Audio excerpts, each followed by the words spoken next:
बिस्मिल्लाहिर्रहमानिर्रहीम। अस्सलाम वालेकुम। आज मैंने आपके लिए बड़े ही आसान और झटपट तैयार होने वाले पोटैटो वेजीज़ बनाए हैं, जिनको हम इंडिया और पाकिस्तान में आलू की कतलियाँ भी कहते हैं। तो ये बड़ी आसान सी, बड़ी सादा सी रेसिपी है, आपको ज़रूर पसंद आएगी। तो चलिए शुरू करते हैं। एक पैन में हमने हाफ़ कप ऑयल लिया है। ऑयल आप सरसों का भी ले सकते हैं या कुकिंग ऑयल भी ले सकते हैं। उसके बाद उसमें आधा चाय का चम्मच ज़ीरा शामिल किया। ज़ीरा कड़कड़ाने लगे तो उसमें 4 जवे हमने लहसुन के बारीक काट के डाल दिए हैं। लहसुन आपको जितना पसंद हो उतना डाल दें इसमें। उसके बाद हल्का सा इसको बादामी सा कलर करना है, बिल्कुल लाइट कलर रखना है इसका, क्योंकि ये आलू के साथ भी पकेंगे। तो उसके बाद हमने इसमें जो आलू काट के रखे थे वेजिस की शक्ल में, ठीक है, इस तरह से आप आलू वेजिस काट लें आलू के। तो ये शामिल करेंगे हम इसमें, और इन आलूओं के साथ भी इन लहसुन को पकना है। बहुत खूब अच्छा सा अरोमा इसमें आ जाएगा, ठीक है। जब तक ये आलू हम इसमें डालते हैं और ये पक रहे हैं, तो आप जल्दी से जाइए मेरे चैनल को सब्सक्राइब करें, लाइक करें, बेल आइकन ज़रूर प्रेस कीजिएगा। सब्सक्राइब भी प्लीज़ ज़रूर कर दीजिएगा, क्या जाता है एक बटन दबाने में। तो देखें, ज़रा सा हमने इसको फ्राई किया है, थोड़े से क्रिस्पी हो जाएंगे ये। तो अब हम इसमें शामिल करेंगे आधा चाय का चम्मच नमक।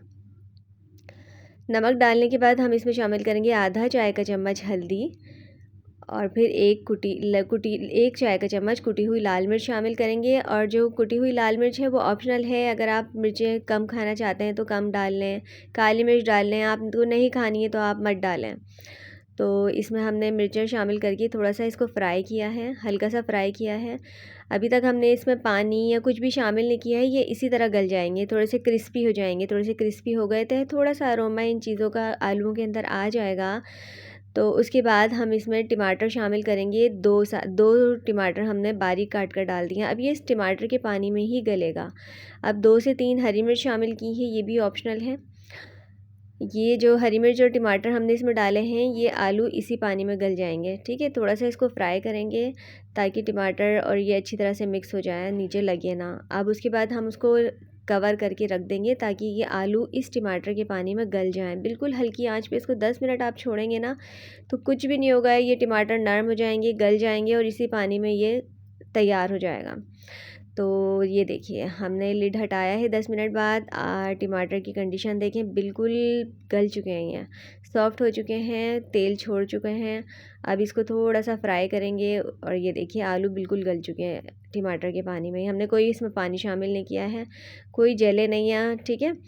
अब ये देखिए बिल्कुल तैयार हैं। अब आखिर में हम इसको अच्छे से कलर देने के लिए शिमला मिर्च शामिल करेंगे, और इसको थोड़ी सी देर फिर कवर लगा के रख देंगे 5 मिनट, ताकि शिमला मिर्च भी थोड़ी सी गल जाए। आलू भी गल चुके हैं, टमाटर भी गल चुके हैं, और शिमला मिर्च भी गल जाएगी, ठीक है। तो ये देखिए 5 मिनट बाद बिल्कुल रेडी होके ये इस तरह से तैयार हो जाएगा। आप इसको सर्व करें, दोपहर में बनाएं, बच्चों को दें, रोटी से खाएं, चावल से खाएं, जैसी आपकी मर्ज़ी है। तो इस रेसिपी के साथ अब तक के लिए मेरी तरफ से अल्लाह हाफिज़।